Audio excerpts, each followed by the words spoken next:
Bueno, Nicolás es ingeniero biomédico, recibido de la Universidad Nacional de Córdoba. Actualmente se encuentra terminando el doctorado en ingeniería en el Instituto de Investigación en Señales, Sistemas e Inteligencia Computacional, dependiente de la Universidad Nacional del Litoral y del CONICET. En particular nos va a presentar un trabajo en coautoría con Hugo Ruffiner y Rubén Spies, y el trabajo se titula Preliminary Feasibility Analysis of Inner Speech as a Control Paradigm for Brain-Computer Interfaces. Así que, bueno, Nicolás, cuando quieras, puedes empezar. Bueno, muchas gracias a todos por estar ahí. Es un gusto estar abriendo esta 50 Jaio. Bueno, hoy voy a contarles un trabajo que está marcado en mi tesis de doctorado, es uno de los resultados de mi tesis de doctorado, y en el cual yo me propuse explorar esto que se llama inner speech o habla interna para poder controlar interfaces cerebro-computadora. Pero vamos a arrancar primero viendo qué son las interfaces cerebro-computadora. Una interfaz cerebro-computadora es una herramienta que les permite a ciertos usuarios que tienen algunas limitaciones de movilidad muy severas controlar algún dispositivo. Bien, lo que vamos a hacer es medir la actividad cerebral del paciente, vamos a digitalizarla, enviarla a la computadora, y en la computadora vamos a analizarla para poder tener una respuesta o un control a partir de las señales del paciente. Más en particular, este habla interna o inner speech, lo que nosotros vamos a intentar es que la persona pueda pensar en una palabra, por ejemplo, izquierda. Esa palabra vamos a adquirir las señales de la persona pensando en esa palabra en particular, vamos a pedirlo, vamos a hacer un protocolo de estimulación para eso, vamos a captar las señales cerebrales y después vamos a tener una parte de extracción de características y clasificación que nos va a dar una señal de control para distintas aplicaciones. Lo que nosotros suponemos para el habla interna es que sería una forma muy natural de controlar distintos dispositivos, porque uno podría mover una silla de ruedas o escribir una palabra solamente con pensar en esa misma palabra. Entonces, nuestra pregunta principal ¿es posible usar o diferenciar dentro del habla interna distintas palabras desde las señales de eje? Bueno, esto es una pregunta un poco ambiciosa, y un punto anterior, un pasito previo, sería preguntarnos si es posible distinguir entre el habla interna y algún otro paradigma de control de eje, para saber si es distinguible desde sus señales de eje. Bien, entonces esa es la pregunta que nosotros nos hicimos, y para eso utilizamos una base de datos pública que tomamos hace 2 años en la Universidad Nacional de Buenos Aires. Esa base de datos tiene 5.640 trials o ejemplos que vamos a poder usar de entrenamiento, que es donde la persona estaba pensando en alguna actividad. Tuvimos 10 participantes en ese experimento. Lo usamos, el datasito técnico tiene muchos canales de EEG, lo que permite un análisis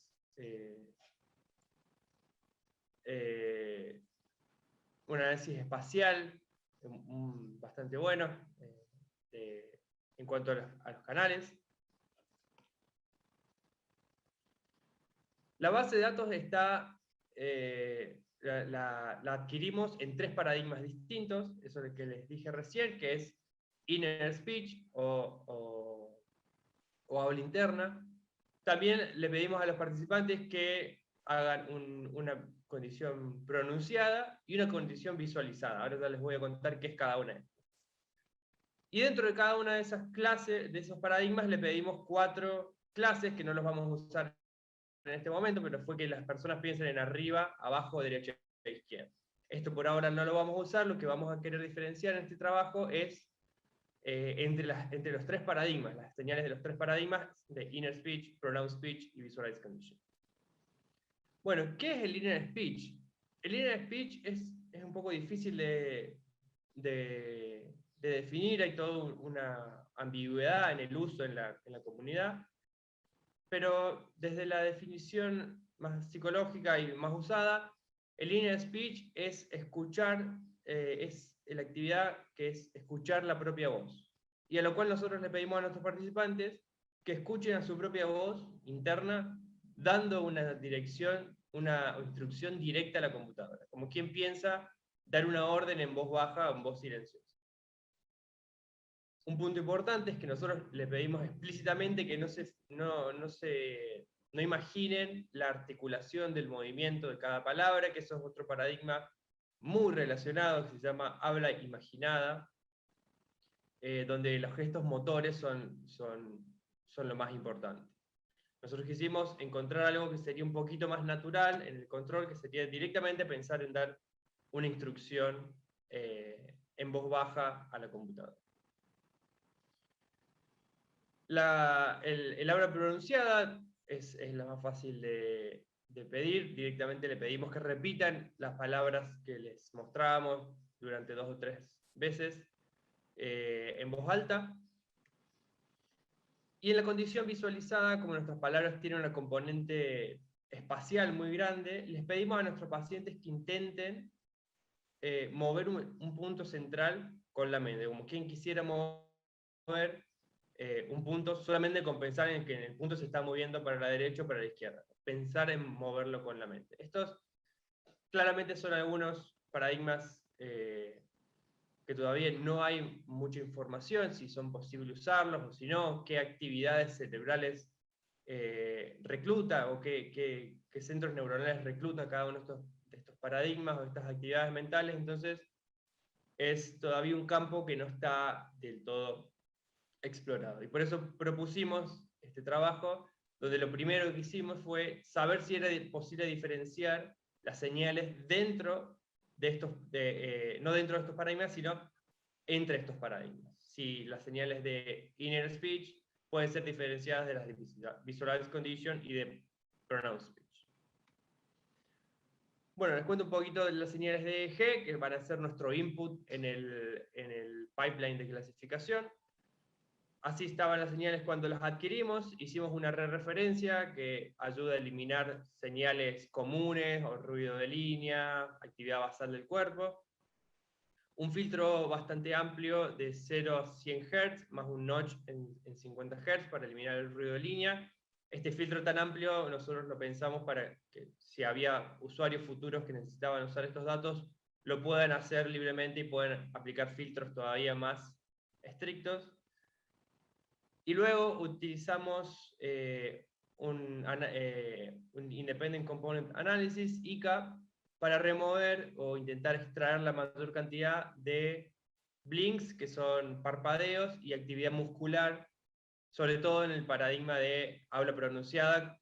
Ustedes se imaginan que cuando la persona está pronunciando está moviendo toda su cara, y ese movimiento, ese movimiento muscular es mucho más grande que la actividad cerebral, entonces puede tapar, y es muy probable que pase, que tape la actividad cerebral.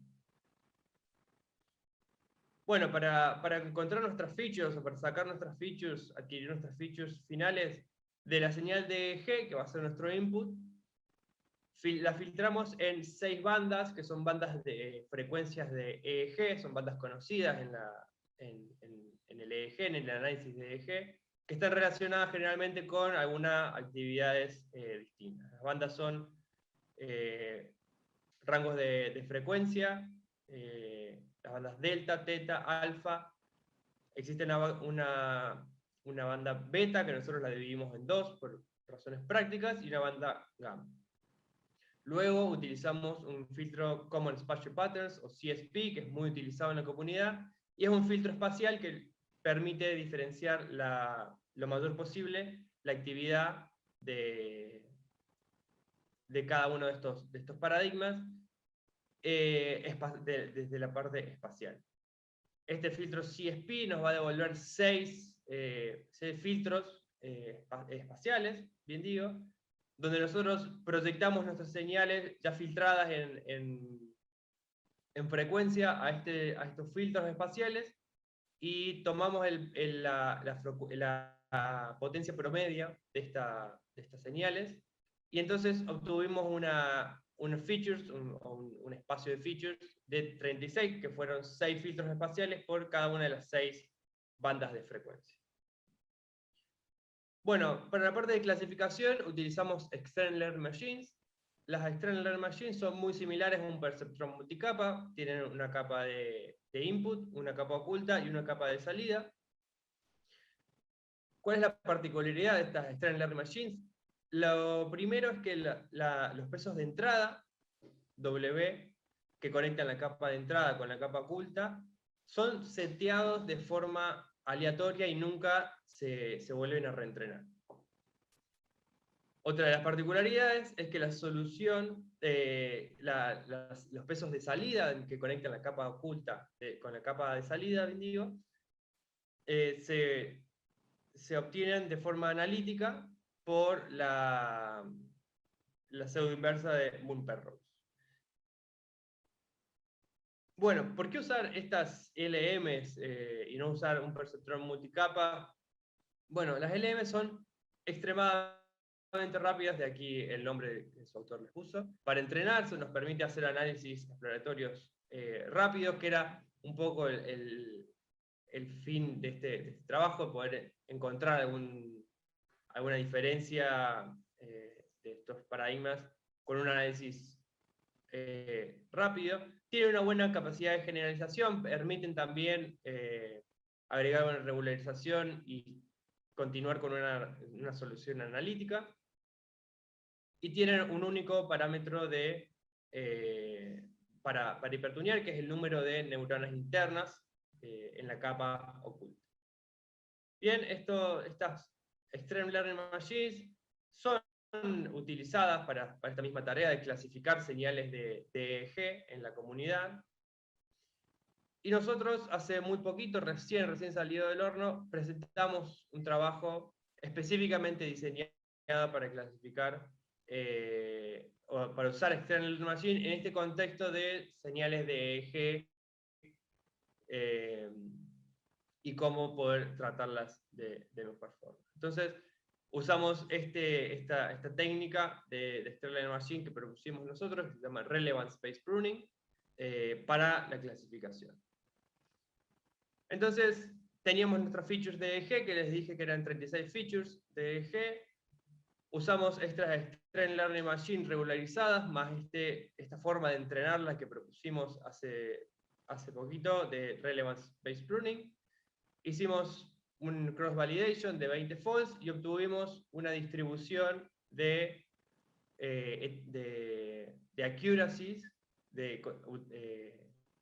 que obtuvimos con estas labels reales. ¿Y por qué digo labels reales? Porque hicimos algo muy similar, pero permutando las labels del entrenamiento. Las permutamos aleatoriamente para obtener una distribución de accuracy entrenada con estas labels o estas etiquetas que no corresponden a sus trials, y de esta forma pudimos explorar si nuestro clasificador estaba encontrando alguna información o estaba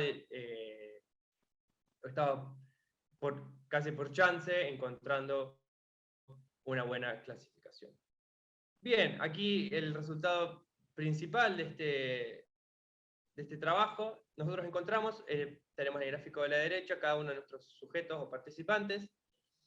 En azul la distribución de accuracy reales, como le conté recién, y en naranja esta distribución de accuracy cuando el clasificador tiene las etiquetas o las labels permutadas. Y lo que encontramos es que para todos nuestros sujetos fue posible diferenciar entre inner speech y visualized condition, estas dos clases de paradigmas, estos dos tipos de paradigmas. También encontramos que fue posible diferenciar entre inner speech y habla interna y habla pronunciada, y aún mejores fueron los resultados. Esto es comparándose con la distribución aleatoria. Realizamos un test estadístico para confirmar que esto sea así, y estos fueron los resultados de este trabajo. Como takeaway message, quisiera que se quede que sí fue posible separar estas señales de habla interna de estos otros dos paradigmas, lo cual nos da como una primera aproximación de saber que este inner speech por lo menos es diferenciable de estas otras dos condiciones o paradigmas. Como trabajos futuros, bueno, interpretar por qué fue clasificable esta habla interna de estos otros dos paradigmas en un análisis de features. Quisiéramos estar seguros de que no solamente que es clasificable, sino que quisiéramos saber si son diferenciables por sus características o qué características los hacen diferenciables. Y todavía mucho más trabajo hace falta para clasificar palabras dentro del habla interna. Y en estos últimos 30 segundos les doy un avance de esto que les dije que estábamos haciendo, de clasificar o darle alguna relevancia a las features. Yo les conté que habíamos hecho concatenado todas las features de las diferentes bandas de frecuencia, y lo que les muestro acá es que utilizamos ahora solamente las features de cada banda de frecuencia, y todavía es posible clasificar esta habla interna y esta condición visualizada, y también la condición pronunciada. Les dejo acá, si quieren sacar una foto, una captura de pantalla, acá estamos con todos los repositorios, datos y códigos para reproducir este paper. Muchas gracias. Bueno, muchísimas gracias, Nicolás. Excelente la presentación y el trabajo, muy bueno. Ayúdame, Antonella, si vieras alguna pregunta por alguno de los distintos canales. Recordamos que podemos hacer Sí, estoy monitoreando. Bien, gracias. Por mismo KingConf para los usuarios registrados, por YouTube para el público en general. Pero bueno, de mi parte, yo tengo dos preguntas. Una por ahí tiene que ver quizás con un aspecto de Machine Learning, la otra por ahí un poquito más de la aplicación en su uso real. En cuanto a la pregunta de Machine Learning, bueno, yo en lo personal no he usado Extreme Learning Machines, y sé que es una técnica que a veces, digamos, como muchas otras, tiene detractores y bueno, gente que es muy bueno, a favor de la técnica, ¿no? Y una de las cosas que mencionabas cuando mencionabas las ventajas es, bueno, la capacidad de que puedan ser entrenadas muy rápidamente. La idea es, sobre todo cuando están haciendo un análisis exploratorio, la idea es que una vez que, por ejemplo, ahora que demostraron la factibilidad, pasen a una red neuronal con más capas o otro tipo de entrenamiento para ver si se puede clasificar aún mejor, o consideran que con lo que la Extreme Learning Machine está dando ya es suficiente.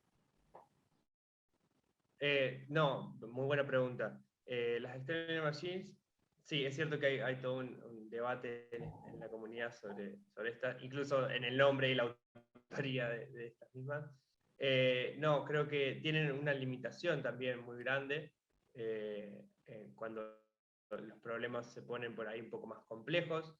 Las Extreme Learning Machines devuelven una solución de mínimos cuadrados, y para dar respuesta a esta pregunta de si es posible clasificar dentro de los algoritmos, de los paradigmas, las distintas clases, cuando la persona está imaginando en derecha, izquierda, ahí va a hacer falta todavía alguna técnica un poco más compleja, y ahí estamos explorando ya incluso ahora algunas otras técnicas. El problema de las señales de electroencefalografía es que tienen mucha variabilidad y son muy dependientes de los usuarios también, entonces intentar usar muchas señales de distintos usuarios es algo que estamos queriendo hacer para aumentar la cantidad de datos de entrenamiento. Bien, y a eso iba mi segunda pregunta. Un poco creo que lo que mencionaban en el paper es que habían trabajado con 10 participantes, ¿no es cierto?, en el estudio, o Sí. era un número similar. Sí, sí. Y bueno, en particular eran 10 participantes que en principio, digamos, no presentaban ninguna discapacidad motora, ¿no es cierto? Entonces, un poco la pregunta es, pensándolo esto un poco, llevándolo a las masas, digamos, cuán generalizables son estos resultados si uno lo piensa, por ejemplo, con personas que hayan sufrido algún tipo de discapacidad y que quizás puedan presentar otro tipo de señales, o incluso, no sé, personas en distintas edades. ¿Qué han visto en ese sentido? ¿O qué han pensado? Bien, sí, ese es un problema y es a donde uno siempre apunta, al usuario final. Nosotros usamos, o sea, tuvimos participantes todos sanos, de unos entre 35 y 50 años, y nosotros sabemos que ese no va a terminar siendo el público objetivo de estas interfaces. Si bien ahora también se están usando mucho para juegos o para otras, para utilizado con personas sin discapacidad, creemos que esto después va a ser un problema, y vamos a tener que volver a tomar datos y dar algunas otras respuestas cuando estemos trabajando con pacientes reales y no con sujetos sanos. Eso ha pasado en todos los paradigmas de control y bueno, este inner speech no va a ser la excepción. Bien, bien, excelente, Nicolás. Muchísimas gracias.